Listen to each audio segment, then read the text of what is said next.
Hi there, this is Tata, and welcome to the Wrestling Time Post Show. It is Wednesday, December 13th, 2023, and tonight I will be talking about AEW Dynamite. Winter is coming. We have quite a few things to talk about. We have to talk about the Continental Classic. We have to talk about the closing to tonight's show. So let's get into that first. So after the main event ended, cut to the back. And you see Hangman Adam Page get attacked by the Devil's Advocates or Devil's Mask Attackers, whatever you want to call them. I'll call them the Devil's Advocates. Like, they're beating him up and he tries to fight back. And the Devil pulls up in his car and Hangman gets put through that windshield wiper. He gets put through the windshield. So this got a lot of people speculating that it's Jack Perry because you guys remember the whole issue between him and CM Punk was about the glass. And lately, if you go back and rewatch, all of the attacks had to do with glass. It's the Acclaim. Max Caster got put through that glass. MJF got hit in the back of the head with a bottle. So that's why some people think it's Jack Perry. Now, I've long suspected that it was Adam Cole, baby. And maybe Roderick Strong and the Kingdom, yet that opinion of mine still stands. I still think it's them, but I would be surprised if it is Jack Perry. What did you guys think of the closing? Like, do you guys think this attack on Hangman changes your opinion on who the Devil is? Let me know in the comment section or in the live chat. So the reason why we got there was when Samoa Joe opened tonight's show. He was talking about how he was looking for answers. Hey there, JJ. He was talking about how he was looking for answers, and he pointed out how there was a beer bottle of a certain cowboy. So, of course, Hangman had to come out and confront him. He says he doesn't care about the bromance or the game of who done it. And he basically tries to egg on Samoa Joe to do something. And then Roderick Strong and the Kingdom come out. And they're basically I point out the fact that Jay White and the Acclaim got attacked. And last week, MJF also got attacked. But nobody was shown physically attacking him. So that he does bring up a point. But again, because of this and the fact that Hangman got attacked, kind of makes me think that it is Roderick Strong. Maybe Adam Cole isn't the Devil per se, but maybe Adam knows that Roderick Strong is the Devil. Because Roderick Strong has gone out of his way to accuse MJF of being the Devil. And even in this segment, he accuses MJF of being the Devil. And I feel like if you're trying really hard to accuse somebody else of something, it's because you're guilty. You're the guilty party. So that's why I feel like if it's not Adam Cole, that's the Devil, it's Roderick Strong. It has to be some of that, right? I know, like I said, maybe some people think it's Jack Perry, and based on the glass and the spot that Hangman might be, but it just, to me, it's like they attacked Hangman after, basically, Hangman attacked Roderick Strong because Roderick Strong disrespected him in this segment. So, what do you guys think? Do you guys think the Devil could be Jack Perry because of the usage of glass? Or is it somebody else? Maybe it's just a red herring to get us to think. Who knows? Maybe I'm wrong. Maybe it's not Adam Cole. Maybe it's not Roderick Strong, and they're just red herrings. I feel like it feels like it's Scooby-Doo mystery, Let me see. I feel like it is. If it is Jack Perry, the angle we'll see once it's revealed. Exactly. That's why I feel like it can be Jack Perry, I feel like the more likely people are Adam Cole and Roderick Strong in the Kingdom, because there's always 4 of them plus the Devil. So who would be the 4? It'd be Roderick, Mike, Matt, maybe a returning Kyle O'Reilly. So that's just me. That's what I think it is, because it kind of makes the most sense. I mean, think about it. Adam Cole probably wanted another title opportunity. He failed. It makes the most sense if you ask me, because all this devil stuff started happening once Adam Cole lost at All In. Some people saying it could be Wardlow. Wardlow? Okay, I could kind of see that. I mean, Wardlow did have a Vignette today on tonight's episode. So, what do you think, Io? Who do you think it is? Let me see. Undisputed Kingdom? Yeah, I think so. Undisputed Kingdom. It makes the most sense, honestly, when you think about it. And of course, like I said, Strong and Mike and Matt had to attack Hangman because Hangman disrespected him. And like I said, it's maybe, but who knows? Maybe it's just a red herring. Like I said, this feels like a freaking Scooby-Doo mystery. I feel like I'm Scooby-Doo trying to figure out who did it.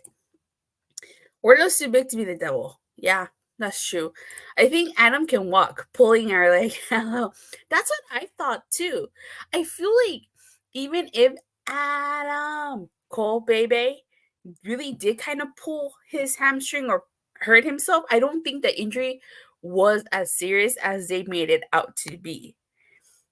Because like I said, coincidence much or not, like as soon as that whole thing with Adam started, this whole thing has gone in, showing up. And you guys remember at All In, when MJF and Adam Cole were sitting down, the devil mask was behind Adam. So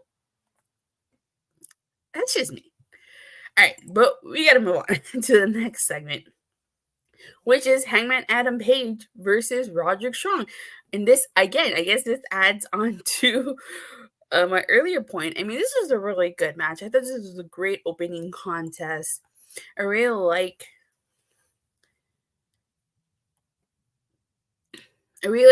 that Death Valley driver and the pop-up powerbomb that Hangman did to Roderick Strong. And Hangman Adam Page wins its essay. He hits the Deadeye to Roderick Strong. So again, Hangman Adam Page winning this match could just add to the fact that maybe it was Roderick Strong in the Kingdom that attacked him at the end, because they were probably pissed. Not only did Hangman Adam Page disrespect Roderick Strong, but he beat him in the opening contest. That's enough of a reason to want to attack him and put him on the windshield of a car. So, all right. Next, we get the Continental Classic Blue League match. It's Brody King. Let me see. Adam. Yeah, right. Adam. I definitely want to get that shirt. I was so disappointed that they did not sell it at Full Gear. I really wanted to get that shirt. We get the first Continental Classic match. It's the Blue League. It's Brody King versus Andrade and Ídolo. Now, I actually really liked this match. This was a really great match. And I have to say, tonight's Dynamite was filled with a lot of great matches. You know, I like how at the beginning, like Andrade kept Brody King in that side headlock. Like he would not let him go at the very beginning. But this was an intense bout. Like, I mean, Brody King cross-bodied Andrade into the guardrail. I was like, oh my god. And then like at some point, Andrade sent Brody King face first into the middle turnbuckle. Like, no lie, I kind of thought Brody King had it in the bag. I was like, oh my god. But nope. After Andrade exposed the metal rod in the turnbuckle, he DDT'd a Brody King, and Andrade El Ídolo was victorious here. So, really good match. We get a very quick interview with the Von Erichs. Basically, Kevin saying that he likes AEW, and then Orange Cassidy asked about his sons, the Von Erichs, to be his tag team partners. And, you know, they're in there because they're in Texas, and not to mention, too, they're probably going to do some promotion for the Iron Claw, which is about there, which I want to go see because that movie looks pretty good. We're gonna Golden Jets segment with Big Bill and Ricky Starks. I wasn't a huge fan of this segment. I just feel like it was kind of off, for whatever reason. Like some notable moments here was like Kenny Omega asking if everybody remembers the firm, but the firm, I briefly remember it,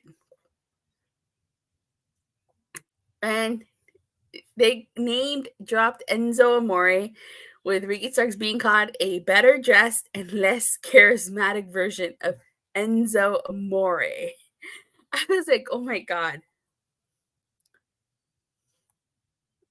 So this basically was supposed to, their matches on December 30th at World's End.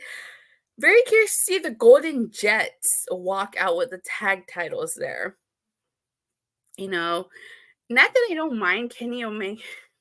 Ricky got burned during that promo. Yeah. Not that I don't think the Golden Jets would lose. I just feel like this segment didn't make me excited. This segment did not get me excited for their match at World's End. I will say that right now. We got Ruby Soho versus Riho. And this is fun. This is interesting because Riho got taken out by Toni Storm. And Toni Storm was on commentary. Toni Storm on commentary is pretty hilarious. Omega was horrible on the mic. Kind of a soft segment. Yeah, I got it.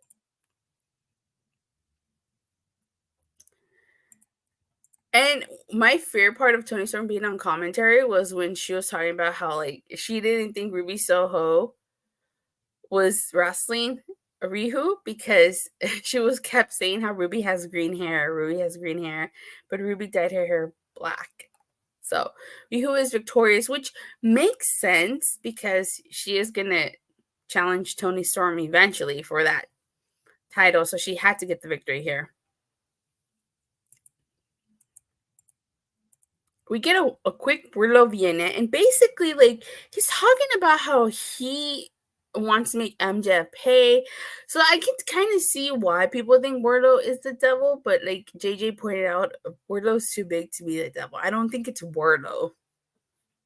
Now, if personally they do MJF versus Wardlow, I don't think that feud needs that title. But if you want to add the stakes, you can put it in the title. I love how every time it cut to Toni, it was black and white, and then they went back to back. It was color. Yeah, that was pretty hilarious. And she kept making so many faces. Like she should do what Fred Jones in the Scooby Doo movie did.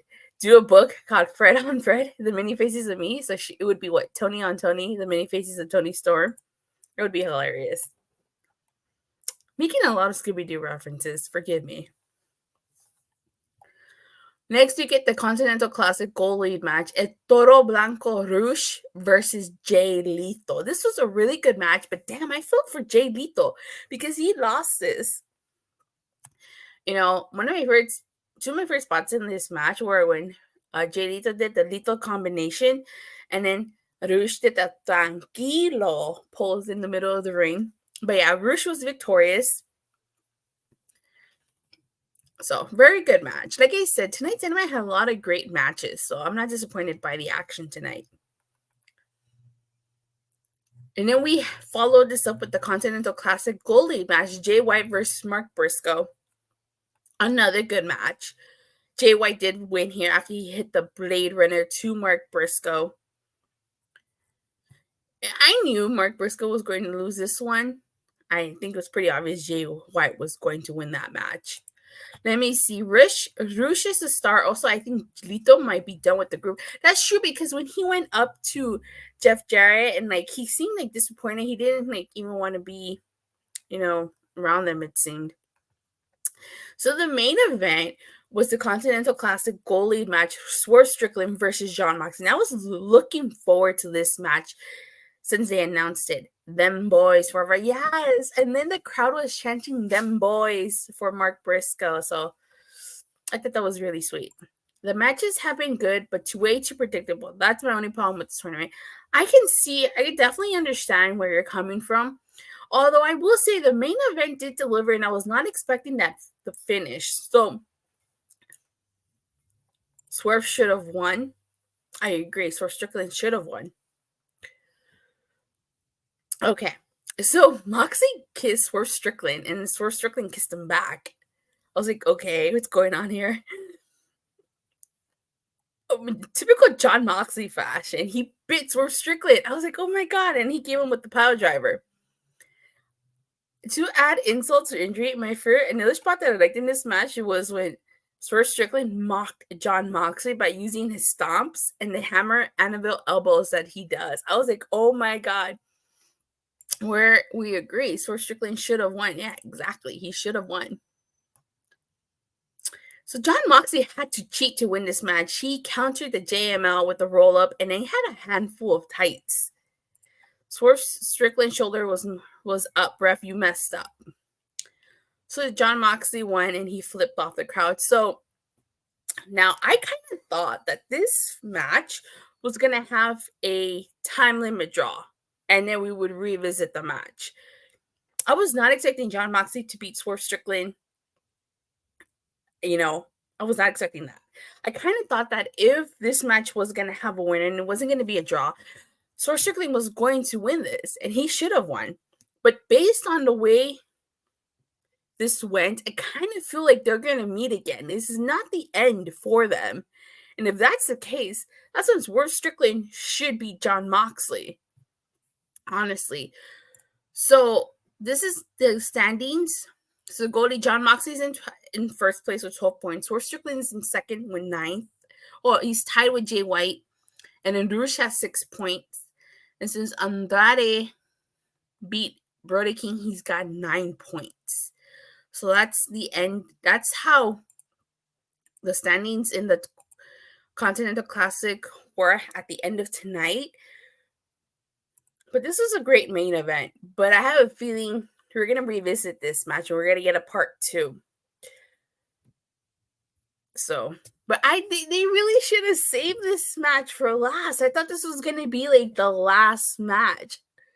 So I could see why the ending was a little bit decisive. I agree. He should have won, but I guess storyline wise, it makes sense this way, but I wanted a time limit draw. I think a time limit draw would have protected both John Moxley and Swerve Strickland. And then maybe you could have had the match next week or something, or on Collision. But overall, I thought tonight's show was a really great show. I wasn't a huge fan of the Golden Jets segment, so I would have to knock a couple points on for that. So on a scale from a 1 to a Sean Spears perfect 10, I have to say tonight's Dynamite was an 8 out of 10. I actually really enjoyed tonight's Dynamite, minus a couple things. But what about you guys? Did you guys enjoy tonight's show? Let me know in the live chat or in the comment section down below. All right, so with that being said, guys, thank you guys all so much for watching and for the continued support. Please don't forget to like and subscribe. Make sure you hit that bell so you get notified whenever I go live or release a new video. I'm on the road to 900 subscribers, so please help me get there. And I will see you guys Friday after Friday night SmackDown. I was going to say AEW, but I don't review Rampage anymore. So I'll see you guys Friday after SmackDown. Bye.